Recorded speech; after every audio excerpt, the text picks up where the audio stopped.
ধানের পরে এসে খেলা করতেছে। আমি বলতেছি কি, বা তাহলে ধানের পরে নামবে না।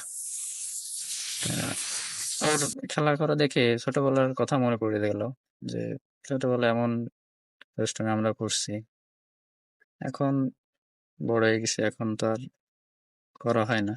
তাই ওর খেলা করা দেখে ছোটবেলার কথা মনে পড়ে যায়, যে এরকম। আসসালামু আলাইকুম, কেমন আছেন সবাই?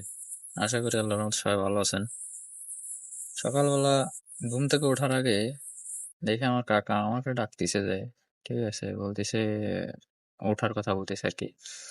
এখন আমি কাকারে বলতেছি, কাকা কি হয়েছে? পরে বলতেছে কি, যে বাবা ধান ঝাড়তে হবে তো, কটা ধান ঝাড়ি দেওয়ার কথা বলতেছে আর কি। এখন আমি তো সমস্ত মস্ত আসছি, ঠিক আছে, এসে মেশিন ঠিকঠাক করে, তখন সকাল 6টা বাজে, ঠিক আছে। এসে টান যাওয়ার জন্য আসলাম, আসলে ধান টান সব এক জায়গায় করে ধান ঝাড়তে ঝাড়তে দেখি কি, যে আমার ছোট যে ভাইপো আছে, ঠিক আছে, ছোট ভাইপো খেলা করতেছে। এখন ওরা বলতেছে কি, যে বাবা এখানে কি হচ্ছে কি, ঠিক আছে। আহ, পরে কোনো কথা বলতেছে না। কথা না বললে আমি বলতেছি যে আসো তালি, বইটা দাম দেবেন। তা আসবেন না, এসে দেখেন যে বড়দের পাশে কি করে ওড়াচ্ছে দেখেন, ঠিক আছে। পরে দেখি কি, যে ধানের পরে এসে খেলা করতেছে।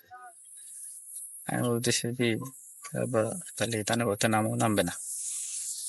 আহ, ওর খেলা করা দেখে ছোটবেলার কথা মনে পড়ে গেল, যে ছোটবেলায় এমন দুষ্টুমি আমরা করছি। এখন বড় হয়ে গেছে, এখন তো আর করা হয় না। তাই ওর খেলা করা দেখে ছোটবেলার কথা মনে পড়ে যায়, যে এরকম আমরাও খেলা করছি। ভালো থাকবেন সবাই।